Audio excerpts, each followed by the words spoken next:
नमस्ते भाइयों और बहनों। मैं माइक हूँ वी आर द सेंट्स से। मेरे पास यहाँ एक और रैमा रीडिंग है जो मुझे शायद 1 या 2 महीने पहले मिली थी और मैं इसे कुछ समय से संभाल कर रखे हुए था। लेकिन मुझे कुछ पुष्टिकरण मिले हैं कि प्रभु चाहते हैं कि मैं इसे साझा करूं। और यह एक याद दिलाने वाली बात है। यह एक चेतावनी है और यह एक सुधार भी है। ठीक है, लेकिन इसमें अच्छी खबर भी है।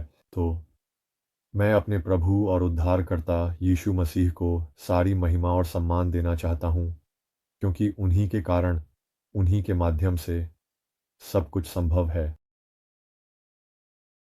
यह रैमा रीडिंग मुझे jesuscomes.com के माध्यम से मिली थी। वहाँ एक रैमा पेज है और यह बस एक यादृच्छिक संदेश होता है और मैं इन्हें प्राप्त करता हूँ, फिर मैं उन पर विचार करता हूँ और पुष्टि का इंतज़ार करता हूँ, योगन या अगर प्रभु या पवित्र आत्मा मुझे आत्मा में गहराई से प्रेरित करते हैं तो मुझे पता चल जाता है कि यह कोई महत्वपूर्ण बात है जिसे बोलना ज़रूरी है। और यह संयोग से नहीं होता। मुझे ये संदेश हमेशा मिलते रहते हैं और वे बस, आप जानते हैं, यह आश्चर्यजनक है कि ये संदेश कैसे समूहों में आते हैं और मुझे पता है कि ये एक साथ समूहित होते हैं और यह मुझे यह समझने में मदद करता है कि यह विषय वास्तव में बहुत महत्वपूर्ण है। तो शरीर को यह संदेश मिलने वाला है। तो ये एक संदेश था इन ट्रम्पेट कॉल ऑफ गॉड के माध्यम से सेवक टिमोथी के द्वारा जो कि 2005 में आया था। मुझे लगता है ये जनवरी 2005 था। मैं अब शुरू करूंगा। यहोवा परमेश्वर यूं कहता है, सच्चाई को प्रकट होने दो मेरे निर्दोषों के बारे में, मेरे सबसे अनमोल उपहारों के बारे में, मेरे प्रिय छोटे बच्चों के बारे में। जब इन छोटे बच्चों में से कोई तुम्हारी नज़रों से ओझल हो जाता है तो शोक मत करो, क्योंकि वे अपने घर लौट गए हैं, बल्कि अपने लिए शोक करो, क्योंकि एक अनमोल रत्न छीन लिया गया है। देखो, एक ऐसा खजाना जिसे कोई बराबरी नहीं कर सकता, समय से पहले छुपा दिया गया है, क्योंकि स्वर्ग का राज्य ऐसे ही लोगों का है। इस प्रकार वे जो राज्य से आए हैं, जो निष्कलंक बने रहते हैं, जिनका जीवन समय से पहले समाप्त हो गया, वे उसी के पास लौट जाते हैं जिससे वे आए थे। क्योंकि छोटे बच्चों को मृत्यु की नींद सोने की आवश्यकता नहीं है, क्योंकि पाप की सजा मृत्यु है। फिर भी वे अपनी मासूमियत में बने रहते हैं। और ओह, कितने धन्य हैं वे जिनका हृदय शुद्ध है, क्योंकि वे निश्चय ही मेरा मुख देखेंगे। इसलिए प्रभु उन सभी से कहते हैं जिन्होंने छोटे बच्चों को नुकसान पहुंचाया या मार डाला है, और उन सभी से जो इसमें सहमति रखते हैं, तुम्हारे लिए यह कहीं बेहतर होता कि तुम्हारे गले में एक चक्की का पत्थर लटका दिया जाता, ऊंची खोशिंग तेरबोन की, और तुम्हें समुद्र की गहराइयों में डुबो दिया जाता, बजाय इसके कि तुम इन छोटे बच्चों के कारण मेरे क्रोध को सहो। क्योंकि मैंने यह सब देखा है। तुमने उन्हें सताया और उनका दुरुपयोग किया है। तुमने मेरे उपहारों की हत्या की है, और ऐसा करके तुमने स्वयं को स्वर्ग के राज्य से अलग कर लिया है। तुम बाहर फेंक दिए गए हो और द्वार के बाहर ही रहोगे, जब तक कि तुम पूरी तरह और सच्चाई से पश्चाताप न करो, और हमेशा अपने पश्चाताप को पूर्ण करने का प्रयास न करो।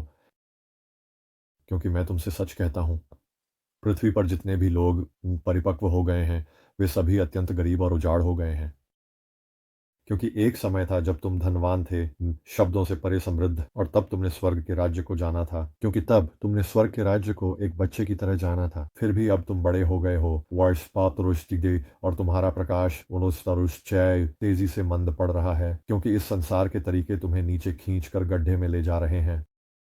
इसलिए मेरे पास लौट आओ, विनम्र और पश्चातापी होकर, और मेरे पास एक बच्चे की तरह आओ, क्योंकि इसके अलावा किसी और तरीके से तुम प्रवेश नहीं कर सकते, प्रभु कहते हैं। ये एक बहुत कठोर फटकार है। ओह, यह बहुत ही स्पष्ट है।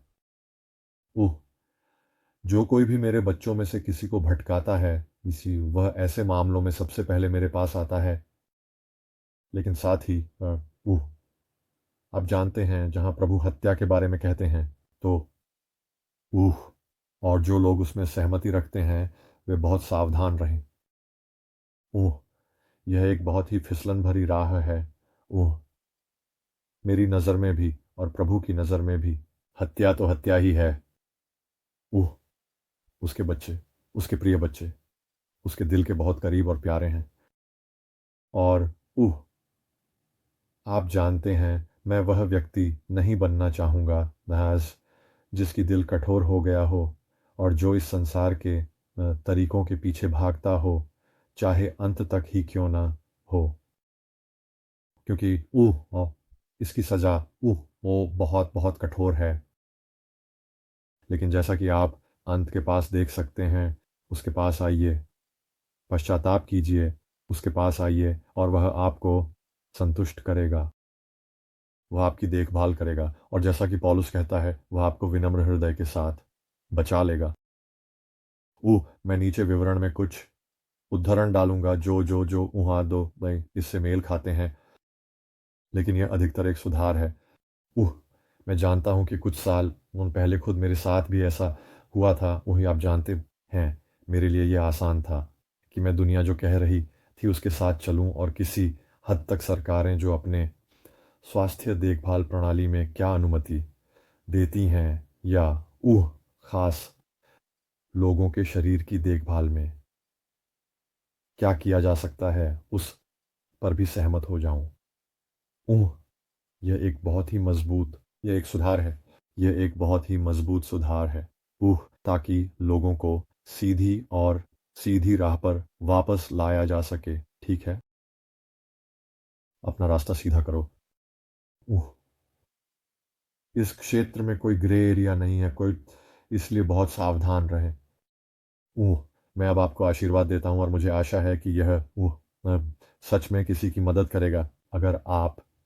अगर आप इसे सुन रहे हैं और आप प्रभु को नहीं जानते, तो मैं आपसे दिल से निवेदन करता हूँ कि आप यीशु से अपने हृदय में आने के लिए कहें और अपने पापों के लिए पश्चाताप करें, अपने पुराने जीवन के तरीके से मुड़ जाएं वाइफ और अपना जीवन मसीह के अनुसार जिए और उनसे मार्गदर्शन मांगें कि वे आपके प्रभु और उद्धारकर्ता बने, और वे ऐसा करेंगे।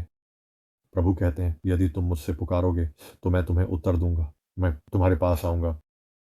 आपको किसी चर्च में होने की ज़रूरत नहीं है, आपको किसी और के साथ, किसी पादरी या उपदेशक के साथ होने की ज़रूरत नहीं है। जहाँ भी आप अभी हैं, अपने हाथों और घुटनों पर झुक जाएं और सच्चे दिल से प्रभु को पुकारें। वह आपको उत्तर देंगे, वह निश्चित रूप से आपको उत्तर देंगे और आप आत्मा से भर जाएंगे। इसे विनम्रता और सच्चाई के साथ करें, क्योंकि वह जानता है कि आपके दिल में क्या है। जैसे ही आप उसे पुकारते हैं, वह वहीं होता है। बस पवित्र आत्मा और आपके, आप जानते हैं, आपकी सुरक्षा या मार्गदर्शन के लिए नियुक्त स्वर्गदूत या जो कुछ भी प्रभु ने आपके लिए निर्धारित किया है, जैसे ही वे देखते हैं कि आप अपने मन की उस विशेष स्थिति में पहुंच गए हैं, बस प्रभु वहाँ होते हैं। वो तैयार है, वो चाहता है कि वो तैयार है। अगर आप उसके दरवाजे पर दस्तक दे रहे हैं तो वह ज़रूर जवाब देगा। ठीक है, अगर आप पुकारेंगे तो वह जवाब देगा। उह वह ये उसकी इच्छा नहीं है कि कोई भी नष्ट हो या पीछे छूट जाए, ऐसा नहीं है। तो अगर आप कोशिश कर रहे हैं, अगर आपने तय कर लिया है कि बस अब और नहीं सह सकते, अब और ये सब नहीं करना चाहते, तो वह विश्वास योग्य और सच्चा रहेगा और वह आपके पास आएगा और आपसे बात करेगा। उसे अपना पूरा दिल दे दो। और इसी के साथ मैं अब आपको आशीर्वाद देता हूँ। मैं आपको देख रहा हूँ, आशा है कि मैं आपको अगली वीडियो में देखूंगा। शालोम।